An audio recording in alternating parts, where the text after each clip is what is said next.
In an article dated April 27, 2023, written by Tim Golden of ProPublica, headliner: Focus of 9/11 family's lawsuit against Saudi Arabia turns to a Saudi student who may have been a spy.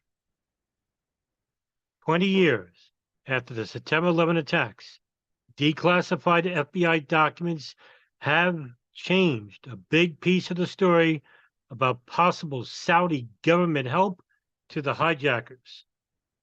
Those documents are Operation Encore, and families of the victims want more information. From the first weeks after the 9/11 attacks, suspicions about a possible Saudi government role in the plot have focused on a mysterious 42-year-old graduate student who welcomed the first two Al-Qaida hijackers after they landed in Los Angeles LAX airport in January of 2000. The Saudi student, Omar al-Bayoumi, claimed to have met the two terrorists entirely by chance at the Mediterranean Cafe. He said he was just being hospitable when he helped them settle in San Diego. Both the FBI and the 9/11 Commission supported Bayoumi's account, dismissing the suspicions of agents who thought he might be a Saudi spy. Now, let me add to that. I read much of the Operation Encore files, and in those files, the FBI actually interviewed many members of the King Fahd Mosque, where Omar al-Bayoumi used to go to, headed by Fahad al-Thameri. They asked members of the mosque if they knew who Omar al-Bayoumi was, and they said yes. And they asked him, next question, has he ever done anything like this for other Arab foreigners who come into the country, like pay for their 2 months' rent and helping them get driver's licenses? They said no. So there's a lot of suspicion there. Let's get back to the article. After nearly 20 years, however, the FBI has changed its story. In documents declassified last year, the Bureau affirmed that Bayoumi was in fact an agent of the Saudi intelligence service who worked with Saudi religious officials and operated and reported to the kingdom's powerful ambassador in Washington. Now, the ambassador they're talking about is Muwahsid al-Jarrah, head of the Islamic Affairs Consular Office in the U.S. Saudi Consulate in Washington, D.C. Muwahsid al-Jarrah, no relation to Ziad Jarrah, actually got Omar al-Bayoumi and Fahad al-Thameri their positions. That's according to the Operation Encore files. Back to the article. Those revelations have now become a central point of contention in a long-running federal lawsuit in New York, where 9/11 survivors and relatives of the 2,977 people who were killed are seeking to hold the Saudi government responsible for the attacks. Lawyers for the families argued that the new evidence so contradicts its earlier Saudi claims that they should be allowed to seek new information from the country's intelligence service about Bayoumi and other officials who reportedly aided the hijacker, Fahad al-Thameri. The plaintiffs wrote in a motion this month, quote, Saudi Arabia has a duty to tell the truth about the intelligence roles of Bayoumi and Thameri based on its actual complete knowledge. Now, to add more insight, Fahad al-Thameri actually told a Tunisian cab driver, Khalid Benamreen, to pick up two Saudi brothers who were waiting at LAX airport, but he didn't tell them their names. Now, this is in the Pent Bomb investigation. It's also in the Operation Encore files. Khalid Benamreen picked up these two men, drove them to the King Fahd Mosque, and then dropped them off there, where they stood for 2 weeks. In fact, the 9/11 Commission, Dieter Snell, basically said that the 9/11 Commission had no idea where they stood for the next 2 weeks. Well, they stood with Fahad al-Thameri. That's because the 9/11 Commission was acting on orders of the State Department to protect the interests of Saudi Arabia. Back to the article. The federal magistrate who is managing discovery in the case, Sarah Netburn, has so far sided with the Saudis, finding no compelling reason to reopen the document search or order new interviews with Saudi officials. The family's lawyers have asked the judge overseeing the case, George B. Daniels, to overrule her. The Saudi government has always denied playing a role in the 9/11 attacks. A joint CIA-FBI report in 2005 concluded that there was no evidence that the Saudi government or royal family knowingly provided support for the 9/11 plot.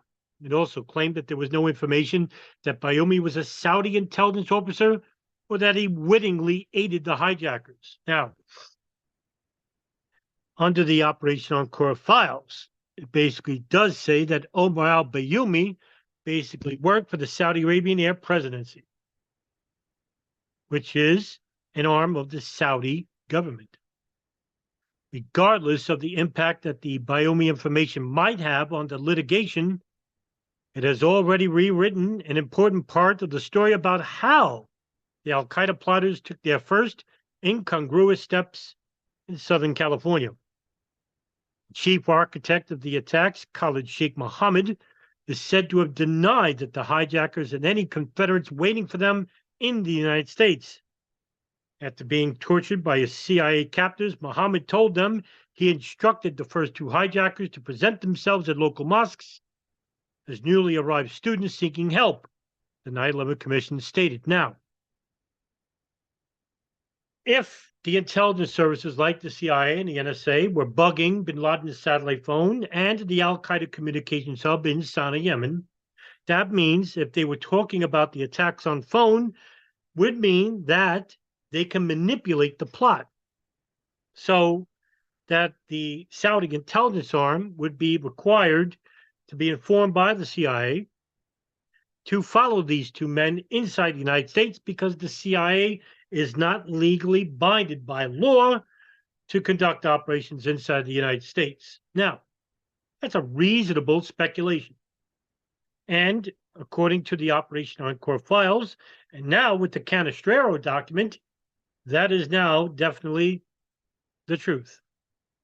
That according to former FBI and CIA officials and congressional officials, the CIA did indeed run an illegal operation co-binding with Saudi intelligence on obtaining information pertaining to two al-Qaeda operatives who left a high-level al-Qaeda meeting in Malaysia and who have met with the co-conspirator or the alleged mastermind of the USS Cole bombing, which was being investigated by the FBI.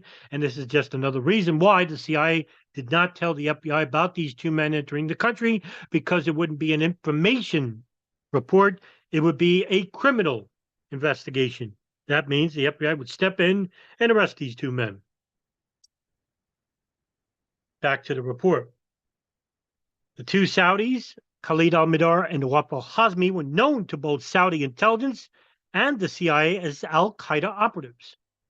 The CIA was watching as they joined an al-Qaeda planning meeting in Kuala Lumpur, Malaysia, in the first days of January 2000. It took place on January 5th and January 8th of 2000. But the agency said it lost track of the two when they flew to Bangkok and then to Los Angeles on January 15, 2000. Now, guess who didn't lose track of them? The NSA, the agency that nobody talks about. The CIA did not alert the FBI for more than a year after it learned the terrorists had entered the United States using their real names and Saudi passports. Now, you have to wonder why. Why didn't they inform the FBI?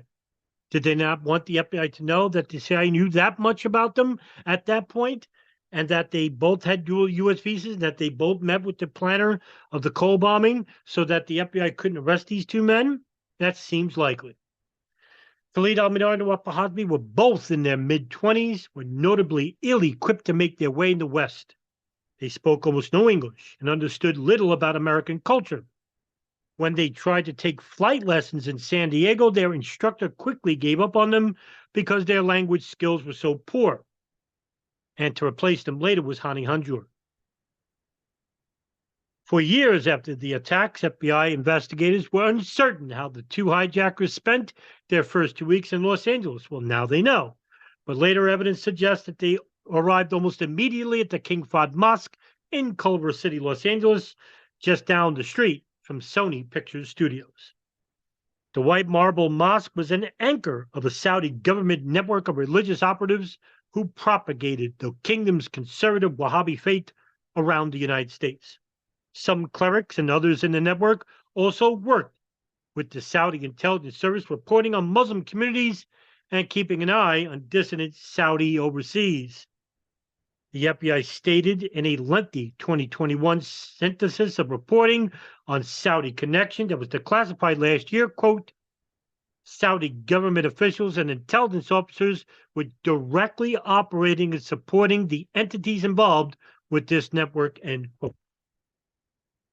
The FBI initial investigation of the 9/11 plot focused in part on Fahad al-Dameri, a 32-year-old cleric who served the religious network as an imam at the King Fahd Mosque, while also credentialed as a mid-level diplomat at the nearby Saudi consulate. In 2007, the FBI began a follow-up inquiry, Operation Encore, which delved more deeply into the mosque's tie to the hijackers. One witness, vetted by both the FBI and CIA, told Encore investigators that Fahad al-Dameri asked a trusted parishioner, Mohammed Johar, to house the two Saudis after they arrived in Los Angeles. The informant said Johar also told to take the hijackers to the small Halal Cafe, which was the Mediterranean restaurant, where they met Bayoumi on February 1st. In interviews with ProPublica, Johar minimized his help for the two men and denied that it came at Thumeri's request, which is pretty interesting because he is the name that is redacted in the Operation Encore's report. Although FBI witnesses suggested that Bayoumi received instructions at the consulate to go to the cafe, he claimed he just happened to stop there for lunch and introduced himself after he heard Al-Hazmi al-Midar speaking Gulf accented Arabic. Well, according to the Operation Encore files, that's not true, and neither is the Canestraro files, where they basically said that Bayoumi walked in and the two hijackers were there. Bayoumi said he suggested that his compatriots move to San Diego, which they did 3 days later. He arranged for them to rent an apartment in the building, set up a bank account for them, and briefly lent them $1,558 for their rent and security deposit. He also instructed them to various Muslim immigrants who helped them with tasks like setting up personal computers, starting English classes, and getting driver's licenses. Interesting. The FBI office in San Diego, suspicious of Bayoumi's ties to local Muslim extremists, had begun a preliminary investigation of his activities in 1998. Rather than attend graduate school, agents found Omar al-Bayoumi frequented local mosques, doling out money for various causes, and frequently videotaping visitors in an unsubtle way. He reportedly put up $400,000 to start a mosque in the San Diego suburb of El Cajon. Throughout this time in the United States, Bayoumi was paid a stipend and other expenses as a ghost employee of a Saudi contracting company called Dalla Avco, the FBI reported. Nonetheless, an FBI official, Jacqueline McGuire, testified to the 9/11 Commission in 2004 that Omar al-Bayoumi's initial meeting with the hijackers appeared to be a random encounter. The commission, which interviewed Bayoumi in Saudi Arabia, judged him a devout, outgoing man and accepted his denials that he was a spy. More than a decade later, Jacqueline McGuire repeated to a 9/11 review commission that al-Bayoumi's dealings with the hijackers appeared to be accidental. The Encore investigators strongly disagreed, but their small team was disbanded in 2016 by senior FBI officials in New York. I wonder where the pressure came from. A more definitive FBI report that was declassified last year validates the Encore's agents' suspicions. That document, dated June 14, 2017, states that from 1998 until the 9/11 attacks, Bayoumi was paid a monthly stipend as a co-optee of the Saudi General Intelligence Presidency, the GIP, via then Ambassador Prince Bandar bin Sultan Al Saud, also known as Bandar bin Sultan, the former U.S. Saudi ambassador to the United States under the Reagan, Bush, and Clinton administrations and Bush Jr. In the lexicon of intelligence gathering, a co-optee is generally a diplomat or other official who is recruited by their government spy service for a specific task on a mission, usually of lesser importance. The information that al-Bayoumi gathered on persons of interest in the Saudi community in Los Angeles and San Diego and other issues, which met certain GIP intelligence requirements, would be forwarded to Bandar bin Sultan, the FBI report says. Furthermore, the report also says that Bandar would then inform the GIP of items of interest to the GIP for further investigation, vetting, or even follow-up. The report also notes that, quote, allegations of Omar al-Bayoumi's involvement with Saudi intelligence were not confirmed at the time of the 9/11 Commission report. The above information does confirm these allegations, end quote.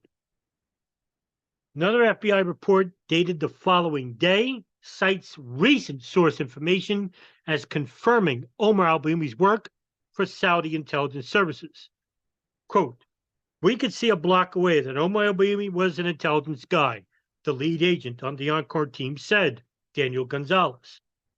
It's evident now that he was tasked with helping the hijackers, that he was running a clandestine operation. So who was running it? End quote. The FBI documents do not clearly answer that question, but they add detail to an existing picture of calls and meetings around Omar al-Bayoumi, Fahad al-Tamari, and members of the Saudi government's religious network around the time of the hijackers' arrival in California. Just before meeting with the hijackers, al-Bayoumi met at the Saudi consulate with an official who worked with al-Tamari, one witness told the FBI. After meeting Nawaf al-Hazmi and Khalid al-Midar, the source told investigators that Omar al-Bayoumi met with Fahad al-Tamari at the King Fahd Mosque. Tamari had denied that he helped the hijackers to the 9/11 Commission. Several days later, as al-Bayoumi was setting up the hijackers' bank accounts in San Diego, telephone records gathered by the FBI show that he called Fahad al-Tamari, one in a series of calls between the two men, and around the same time, al-Bayoumi also called a Yemeni American imam in San Diego. He was Anwar al-Awlaki, who would later emerge as a leader of al-Qaida in the Arabian Peninsula. Although it was known that al-Awlaki had contact with the hijackers in San Diego, he was still viewed as a Muslim moderate for several years after the 9/11 attacks. But newer FBI documents suggested al-Awlaki might have played a more significant role in working with al-Bayoumi to help al-Hazmi and al-Midar. Al-Awlaki was killed in Yemen in 2011 by a drone strike ordered by President Barack Obama, even though al-Awlaki himself is an American citizen. Shortly thereafter, his son, Abdur Rahman al-Awlaki, was also killed at a restaurant by a drone strike. And oh, by the way, so were 6 other people that were seated nearby him. Several of the more recently declassified FBI documents, including the 2021 synthesis, also shed new light on the relationships of al-Bayoumi and al-Tamari with key figures in the Saudi religious network that operated in the United States. Between January and May of 2000, the report notes that 2 cell phones associated with al-Bayoumi registered 24 calls to the Saudi consulate, 32 to the embassy in Washington, and 37 to the Saudi Cultural Mission in Virginia. Bayoumi made a series of calls right before and after the hijackers arrived in San Diego to Mutawib al-Sudairi, a Saudi cleric who had visited him in California months earlier. Sudairi, who normally worked as an administrative officer at the Saudi embassy in Washington, lived for several months in Missouri with a Palestinian-American man who reportedly procured satellite phones and other equipment for Osama bin Laden. Sudairi was also linked to suspected al-Qaeda representatives and operatives in Saudi Arabia, the report says. Sudairi was also tasked by his handler, Muassed al-Jarrah, to watch over al-Bayoumi in San Diego. Both al-Bayoumi and al-Thumeri were also reportedly in touch with Muassed Ahmed al-Jarrah, a key figure in the Saudi religious network who was a senior figure in the Islamic affairs sections of the Washington Embassy, FBI documents indicate. Now, just to add, al-Jarrah also has connections with Islamic fundamentalists inside the United States. Now, this is a big problem because according to the FBI, Muassed al-Jarrah is currently one of the leaders of the Islamic Affairs Committee in Washington, D.C. Now, who does he know in Washington, D.C.? Well, according to the FBI report, al-Jarrah may be trying to bring other Saudi Sunni Salafi extremists in the United States through his position at the Islamic Affairs mission in Washington, D.C. Al-Jarrah's official responsibilities are to manage and control all assignments of Saudi imams, clerics, in the United States and facilitate the issuance of diplomatic visas to these individuals. And what Muassed al-Jarrah would do is basically give people like Fahd al-Thumeri visas and other imams that were tasked in these Wahhabi schools that were spreading in the United States, and al-Jarrah would oversee it. Now, I know he's not acting alone. Now, who is his handler? It's probably the Saudi government, but we can't prove it. Saudi imams who are assigned to the United States through this process report to al-Jarrah, and he serves as the coordinator of all their activity while they're inside the United States. Now, according to the FBI, al-Jarrah is purposely selecting Saudi Salafi extremists to be assigned inside the United States. And al-Jarrah travels in and around the United States visiting the Saudi imams who are under his control. And the FBI said it should be noted that al-Jarrah is listed as an accountant for the EKSA on the U.S. Department of State's diplomats list. Now, one can safely assume that Muassed al-Jarrah has contacts in Washington, D.C., especially in Congress. But who exactly? Well, probably they are protected. Back to the article. At the Washington Embassy, al-Jarrah also acted as a senior officer of the Saudi intelligence service. He was a close aide to the longtime ambassador Bandar bin Sultan. Well, there you go. And worked for Bandar again after he returned to the kingdom to lead the National Security Council. Well, how about that? Jarrah was forced by the FBI to leave the United States because of his suspected extremist ties, in which I read from the report. Neither a spokesman for the Saudi embassy nor lawyers for the Saudi government responded to questions about the FBI documents' assertions about the roles of al-Bayoumi, Mu'attib al-Sudari, Jarrah, and Bandar. Of course not, because that would then further implicate that they had something to do with 9/11, like aiding and abetting the hijackers that were involved. While the al-Bayoumi revelations others might be embarrassing for the Saudi kingdom, it remains unclear why successive U.S. administrations kept so much of the 9/11 investigation secret for so long. Let me think. I think I know. Because oil is thicker than blood. Because our government is just as guilty as the Saudi government when it comes to making a cover for our allies who are acting as intelligence service arms inside the United States and running their own operations. Why didn't they hand over what they collected in the years 99 and 2000 while they were inside the United States regarding about Al-Qaida, who were later involved with the 9/11 attacks? Because we deported them all. That's why. Back to the article. Some of those documents were later released under an order that President Joe Biden signed in September 2021, days before the 20th anniversary of the attacks, with some records being sought by the 9/11 plaintiffs still being withheld, including call logs from a cell phone that al-Bayoumi is believed to have lent to visiting Saudi operatives. In response to questions about the 2021 report and the al-Bayoumi disclosures, The FBI said in an email that it had nothing to add about the documents released through the executive order process. Of course, they're not going to expand further because that would mean that they were involved with the cover up. Now, the question is probably who told them to do that? That's probably the State Department.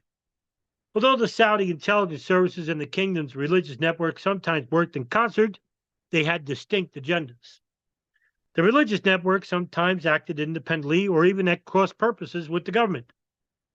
Given the abiding mystery over how the CIA lost track of al-Hazmi and al-Midar in Malaysia, some former FBI investigators have speculated al-Bayoumi might have been asked to approach the hijackers as part of a U.S. or Saudi intelligence operation to recruit them. At the time, former officials have said the CIA was desperately trying to develop sources inside al-Qaida. The CIA has long denied that it allowed the hijackers to come in the U.S. as part of a failed recruitment effort. That theory gained some currency with statements by a former White House counterterrorism coordinator, Richard Clarke, that it was a plausible explanation for the CIA's failure to track the first two hijackers and its long refusal to alert the FBI to their presence in the United States. Well, I could think of another reason, but it'd be much more nefarious and harder to prove, that the CIA knew about the operation and they wanted it to transpire so that they could benefit from the attacks. Well, you must say, next question, how did they benefit? Well, they benefited by having their war powers under the president expanded, that the torture and rendition program, which was headed by the CIA, expanded, that the funding for the CIA was given a blank check, that they needed more resources, which is the reason why when they complained to the 9/11 Commission that they could have stopped the attacks if they just had more help. Well, guess what happened? They did indeed get their budget expanded. But such a theory does not explain the CIA's apparent lack of attention to al-Hazmi and al-Midar's whereabouts or al-Bayoumi's sometimes disinterested relationship with them. Whether the answer to such questions might emerge from the federal lawsuit remains to be seen. Netburn, the magistrate, had notified the plaintiffs that she would only reopen discovery in the case if there were extraordinary circumstances. So far, she has not been persuaded that the new information about al-Bayoumi's work for the Saudi intelligence agency meets the standard. Of course not, because the pressure is just too great to not investigate how the Saudi intelligence services were actually in concert with the domestic agencies of the United States in running an illegal operation that was monitoring al-Qaida operatives inside the country, even though that they just came from a high-level al-Qaida summit meeting in Malaysia. Bayoumi al-Thumairy aided the hijackers on behalf of the kingdom was always denied by the Saudi government. They dismissed the plaintiffs' appeals to reopen discovery as more of the same. Starting in the fall, the court will also hear arguments on a motion by the Saudi government to dismiss the case.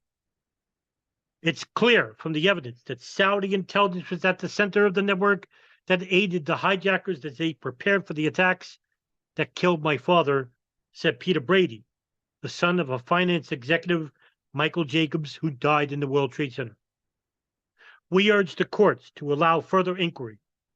Our families and the American public deserve answers and accountability. With the latest revelations of the Canestraro files, the earlier revelations of Operation Encore, we have more than enough to assert the following: that the CIA and the Saudi intelligence services, the General Intelligence Directorate, were often working in concert in trying to obtain information about two al-Qaida operatives that were known to them, that they weren't shared with the FBI or the State Department, and trying to collect information about these two men in the hopes of either turning them or that they knew about the plot and wanted the plot to be successful. And this has got to be the only reasons why they didn't tell the FBI or the State Department about their arrival inside the United States.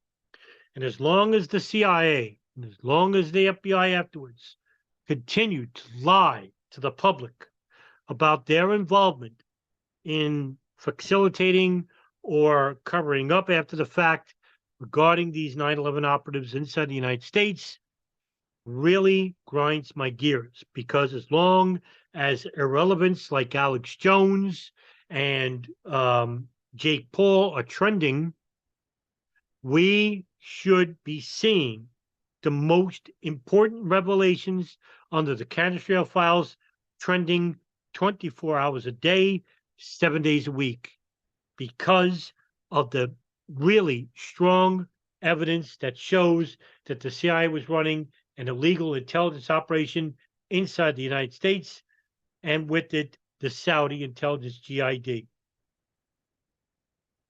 That's the end of the video for today. I'm Adam Fitzgerald. See you in the next video.